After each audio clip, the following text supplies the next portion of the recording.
ማንቸስተር ዩናይትድ በክረምቱ የዝውውር መስኮት 100 ሚሊዮን ፓውንድ በአንድ ተጫዋች ላይ ሊያወጣ እንደሚችል እየተነገረ ይገኛል። አሰልጣኝ ሩበን አሞሪም ሊለቁ ይችላሉ የሚለው ወሬም ከሐሰት ከእውነት የራቀ እንደሆነ እየተነገረ ይገኛል። አሰልጣኝ አርነ ስሎት በሊቨርፑል ቤት ትሬንት አሌክሳንደር አርኖልድን ሊተኩ የሚችሉበት አንድ ተጫዋች እንደተገኘም እየተዘገበ ይገኛል። የኬቨን ደብሮይና መዳረሻስ ከማንቸስተር ሲቲ ህይወቱ በኋላ ወዴት ነው የሚለው በቀጣዮቹ ሳምንታት የሚረጋገጥ ይመስላል። በዛሬው ዕለት እየተሰሙ ያሉ አጫጭር ስፖርታዊ መረጃዎችን እነሆ ወደ እናንተ ለማድረስ እዚህ ተገኝቻለሁ። አብራችሁኝ ቆዩ። ቀዳሚ የምናደርገው ከደጋፊዎች ጋር በተያያዘ እየተነሱ የሚገኙ አጫጭር ጉዳዮችን ይሆናል። የመጀመሪያው ከደጋፊዎች ጋር በተያያዘ እየተነሳ ያለው ጉዳይ ሃምቡርግን የሚመለከት ነው የሚሆነው። ሃምቡርግ እንግዲህ ወደ ቡንደስሊጋው ዳግም መምጣት እንደቻለ እየተመለከትን ነው። ታዲያ በደስታ አገላለጻቸው ዕለት ላይ 25 የሚደርሱ የክለቡ ደጋፊዎች ጉዳት እንደደረሰባቸውና ወደ ሆስፒታል መሄዳቸው ይፋ ተደርጓል። በዚህም መካከል አንዱ ደጋፊ ከባድ ጉዳት እንደደረሰበትና በሞትና በህይወት መካከል ላይ እንደሚገኝ ነው እየተነገረ የሚገኘው። በዚህ ሳምንት ኡልምን 6-1 ማሸነፋቸውን ተከትሎ ሃምቡርጎች ወደ ቡንደስሊጋው ዳግም መምጣታቸው ተረጋግጧል። 44 የሚደርሱ ደጋፊዎች የሜዲካል ትሪትመንት አግኝተዋል ነው የተባለው። 19 የሚደርሱት ደጋፊዎች ደግሞ እጅግ ከባድ የሚባል ጉዳት ደርሶባቸዋል። 5 የሚደርሱት ቀለል ያለ ጉዳት እንደደረሰባቸውና አንዱ ደጋፊ ግን በህይወትና በሞት መካከል ላይ እንደሚገኝ ነው የተረጋገጠው። ሃምቡርግ እንግዲህ ከ2017-18 በኋላ ነው ለመጀመሪያ ጊዜ ወደ ቡንደስሊጋው የሚመጣው ማለት ነው። ይሄ ምናልባትም ለደጋፊዎቹ እጅግ አስደሳቹ ምሽት እንደነበረ ማንሳት እንችላለን። ሪያል ማድሪድን እንመልከት። ሪያል ማድሪድ አሎንሶ ወደ ቡድኑ በጊዜ እንዲመጣላቸው ይፈልጋሉ። በተለይም ደግሞ ከክለብ ወርልድ ካፕ በፊት የዓለም ክለቦች የዓለም ዋንጫ ከመደረጉ አስቀድሞ ወደ ክለቡ እንዲመጣና ዝግጅቱን እንዲጀምር ፍላጎት አላቸው ተብሏል። ለሱ ብቻ ሳይሆን ለትሬንት አሌክሳንደር አርኖልድም ቅድሚያ ጥያቄ እንዳቀረቡለት ነው እየተነገረ የሚገኘው። አሎንሶ 43 ዓመቱ ላይ ይገኛል። ወደ ቀድሞ ክለቡ ሪያል ማድሪድ ተመልሶም በቀጣይ ዓመት የሪያል ማድሪድ አሰልጣኝ ሆኖ የምንመለከተው ይሆናል። ባሳለፍነው አርብ በነበረ ጋዜጣዊ መግለጫ ላይ ይህንን ይፋ ማድረጉና እሁድ ዕለት ደግሞ በባይ አሬና የሽኝት ፕሮግራም እንደተደረገለት የሚዘነጋ ጉዳይ አይደለም። ሌሎች ጉዳዮችን መመልከታችን እንቀጥል። ከነዚህ ጉዳዮች መካከል አንደኛው የፍሊክስ ዞየር ጉዳይ ነው። እኚህ ዳኛ ከዚህ ቀደም እንግዲህ ቅጣት ተላልፎባቸው የነበሩ ዳኛ እንደነበሩ ይታወቃሉ። ታዲያ አሁን ላይ ቶተናም ከማንቸስተር ዩናይትድ በባስኳ ግዛት ቢልባኦ በሚያደርጉት የሳን ማሜስ የዩሮፓ ሊግ የፍጻሜ ጨዋታ ላይ ፍሊክስ ዞየር የጨዋታው የመሃል ዳኛ ሆነው መመደባቸው ይፋ ተደርጓል።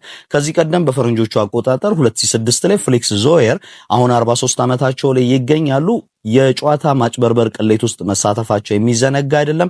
250 ፓውንድ የሚጠጋ ገንዘብም ወደ ኪሳቸው አስገብተዋል ተብሎ ይታመናል። ከዚህ ቀደም እንደምታስታውሱት በቦሩሲያ ዶርትሙንድ ይጫወት በነበረበት ጊዜ እንግሊዛዊው የሪያል ማድሪድ የአማካይ ስፍራ ተሰላፊ ጁድ ቤሊንጋም ከሳቸው የጉቦ መቀበል ጋር በተያያዘ በሰጠው አስተያየት የ40,000 ዩሮ ወይም የ34,000 ፓውንድ ቅጣት ተላልፎበት እንደነበረ የሚዘነጋ አይደለም። አሁን በስተመጨረሻም ህይወታቸው ንጹህ ስለመሆኑ እየተነገረላቸው የሚገኙት ጀርመናዊ የመሃል ዳኛ ፍሊክስ ዞየር የዩሮፓ ሊግ የፍጻሜ ጨዋታ በማንቸስተር ዩናይትድ እና በቶተናም መካከል በሳን ማሜስ ሲካሄድ ጨዋታውን ሲመሩ የምንመለከታቸው ይሆናል። ወደ ዝውውር መረጃዎች ልውሰዳችሁና ማንቸስተር ሲቲን እንመልከት። ማንቸስተር ሲቲዎች በክረምቱ የዝውውር መስኮት ሆላንዳዊውን አማካይ ቲጂያኒ ሬይንደርስን ከኤሲ ሚላን ለማስፈረም ፍላጎት አላቸው ተብሏል። እንደ ቴሌግራፍ ዘገባ ከሆነ ዝውውሩን ለማጠናቀቅ 57 ሚሊዮን ፓውንድ ብቻ እንደሚከፍሉም ነው እየተነገረ የሚገኘው። ማንቸስተር ዩናይትድ እና ሩበን አሞሪም በዚህ ሳምንት ሊለያዩ ይችላሉ የሚሉ ሪፖርቶች ሲወጡ ነበር።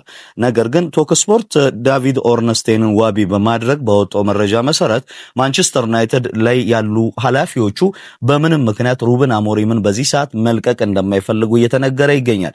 ይልቁንስ ለሩበን አሞሪም ሲስተም ምቹ ናቸው ያሏቸውን ተጫዋቾች በማምጣት ክለቡን የማጠናከር እቅድ እንዳላቸው ነው እየተነገረ የሚገኘው። ኮሎምቢያውን የፊት መስመር ተሰላፊ ሉዊስ ዲያዝን እንመልከት። 28 ዓመቱ ላይ ይገኛል። ሊቨርፑል ለረጅም ዓመታት የሚያቆየውን ኮንትራት ለመፈራረም እንደተቃረበ እየተነገረ ይገኛል። የዝውውር መረጃውን ይዞ የወጣው ታዲያ ቴሌሙንዶ ነው። ሪያል ማድሪድ የሊቨርፑልን አሌክሳንደር አርኖልድ ከዓለም ክለቦች ዋንጫ አስቀድሞ ማግኘት እንደሚፈልግ የተነገረ ይገኛል። ሊቨርፑል እስካሁን ስምምነት ላይ አልደረሰም፣ ነገር ግን ይህ እንዲሆን ፍላጎት አላቸው ተብሏል። ዘገባው የስካይ ስፖርት ነው። ሊቨርፑሎች ታዲያ አሌክሳንደር አርኖልድን በቀኝ የመስመር ተመላላሽ ቦታ ላይ ለመተካት አንድ ተጫዋች በእቅዳቸው ላይ ይዘዋል ተብሏል። ይህ ተጫዋች ኔዘርላንዳዊው የባየር ሊቨርኩሰን የመስመር ተከላካይ ጀሬሚ ፍሪምፖንግ እንደሆነ ነው የተነገረው። 24 ዓመቱ ላይ ይገኛል። ዋጋውም 29.4 ሚሊዮን ፓውንድ ወይም ደግሞ 35 ሚሊዮን ዩሮ የሚጠጋ እንደሚሆን ነው እየተነገረ የሚገኘው። ኒካስል ዩናይትዶች ሰቨን ቦትማንን መሸጥ አይፈልጉም ተብሏል። ከሰሞኑ ዘአይ ይዞት በወጣው ዘገባ እንደሚያሳየው ከሆነ ፓሪስ ሴን ጀርማ ሰቨን ቦትማንን ለማስፈረም ይፈልጋል ይላል መረጃው። ነገር ግን ኒካስል ዩናይትዶች ሆላንዳዊውን የ25 ዓመት ኢንተርናሽናል የመልቀቅ ፍላጎት እንደሌላቸው እየተነገረ ይገኛል። የኬቨን ደብሩይና ቀጣይ ማረፊያ ከማንቸስተር ሲቲ በኋላ ተመሳሳይ የማሊያ ቀለም የሚጠቀሙት ናፖሊታኖች እንደሚሆኑ እየተዘገበ ይገኛል። ፓርቴኔፖቹ በዚህ ዓመት መጨረሻ የሴሪያውን ዋንጫ ለማሸነፍ 2 ጨዋታ ይቀራቸዋል። ሁለቱን ማሸነፍ በራሳቸው ሁሉን እንዲወስኑ ይረዳቸዋል። ታዲያ በቀጣይ የማንቸስተር ሲቲውን የምንጊዜ ምርጡ ተጫዋች ወይም ደግሞ የክለቡን ሌጀንድ ኬቨን ደብሩይና በነፃ ዝውውር ለማስፈረም ለንግግር ላይ እንደሚገኙ ስካይ ስዊዘርላንድ እንዲሁም ደግሞ የፈረንሳይ መረጃ ምንጮችም ይዘውት የወጡት መረጃ ያሳያል። ይሳካለታል ወይ በኔፕልስ የሚለውን አብረን የምንመለከት ይሆናል። የማንቸስተር ዩናይትዱን አንቶኒ እንመልከት። አሁን በውሰት ውል ሪያል ቤቲስን እያገለገለ ይገኛል። ድንቅ ጊዜም ነው እያሳለፈ የሚገኘው። ታዲያ ዩቬንቱስ፣ ቪያሪያል የተጫዋቹ ፈላጊ እንደሆኑ ይታወቃል። አትሌቲኮ ማድሪድ ግን ከማንቸስተር ዩናይትድ አመራሮች ጋር በዚህ ሳምንት ንግግር ስለማድረጉ እየተነገረ ይገኛል። ምናልባትም ከ35 ሚሊዮን ዩሮ እስከ 40 ሚሊዮን ዩሮ ድረስ አትሌቲኮ ማድሪድ አንቶኒን ወደ ዋንዳ ሜትሮፖሊታኖ ለማምጣት የሚከፍለው ክፍያ ሊሆን እንደሚችል እየተነገረ ይገኛል። ሌሎች ጉዳዮችን መመልከታችንን እንቀጥል። ከዝውውር መስኮቱ ጋር በተያያዘ ኤርሊንግ ሃላንድ በማንቸስተር ሲቲ የቅርብ ጊዜ ፐርፎርማንስ ደስተኛ አይደለም የሚሉ ሪፖርቶች ወጥተዋል። ይህንንም ተከትሎ ከክለቡ ሊለቅ እንደሚችል የስፔኑ ተነባቢ ጋዜጣ ኤል ናሲዮናል ይዞት የወጣው መረጃ ያሳያል። በዚህም መሰረት ፓሪስ ሴን ጀርማ፣ ባየር ሙኒክ፣ ሪያል ማድሪድ ምናልባት ሃላንድን ለማስፈረም የሚፈልጉት ክለቦች ሊሆኑ እንደሚችሉ እየተነገረ ይገኛል። ሊቨርፑል ፌዴሪኮ ኬዛን አንደኛው የአደሚሎ ሉክማንን ከአታላንታ ለማስኮብለል የሚያደርጉት ጥረት ዋነኛ አካል ሊያደርጉት እንደሚችሉ የተነገረ ይገኛል። ፌዴሪኮ ኬዛ ወደ ቤርጋሞ ይመለሳል። አደሚሎ ሉክማን በበኩሉ ወደ ሊቨርፑል እንዲመጣ እየሰሩ እንደሆነ እየተነገረ ነው የሚገኘው። ኩቲዲያኖ ስፖርቲቮ ነው ይህንን መረጃ ይዞ የወጣው። ማንቸስተር ዩናይትድ ሊያም ዴላፕን ለማስፈረም ከጫፍ ስለመድረሱ ቤን ጃኮብስ ይዞት የወጣው መረጃ ያሳያል። የኢፕስዊቹ የፊት መስመር ተሰላፊ ፍላጎቱ ወደ ማንቸስተር ዩናይትድ መሄድ ስለመሆኑ እየተነገረ ይገኛል። እዚሁ ማንቸስተር ዩናይትድ ቤት እንሁንና ስለ ማንቸስተር ዩናይትድ የ100 ሚሊዮን ፓውንድ ዝውውር እናውራ።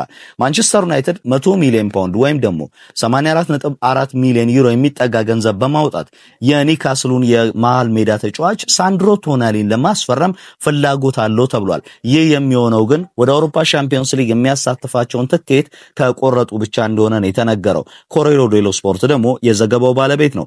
ጄደን ሳንቾ በባየር ሊቨርኩሰን ይፈለጋል ተብሏል። ከዛ ባለፈ ጋላታሳራይም የተጫዋቹ ፈላጊ ነው ተብሏል። ቸልሲዎች የ5 ሚሊዮን ፓውንድ ፔናልቲ ፐኒሽመንቱን ከፍለው ተጫዋቹን ወደ ኦልድ ትራፎርድ የሚመልሱት ከሆነ ጄደን ሳንቾ ወይ ወደ ጀርመን ተመልሶ በባየር ሊቨርኩሰን ቤት እንመለከተዋለን፣ አሊያም ደግሞ ወደ ቱርክ ሊግ አምርቶ የቱርክ ሱፐር ሊግ ሻምፒዮኖቹን ጋላታዎች የሚቀላቀል ይሆናል። እነዚህ ለዛሬ ያዘጋጀንላችሁ አጫጭር ስፖርታዊ መረጃዎች ናቸው። የዩቲዩብ ቻናላችንን ላይክ፣ ሼር፣ ሰብስክራይብ እንድታደርጉ ከወዲሁ ለመጋበዝ ወደድን። መልካም ጊዜ። ሰላም።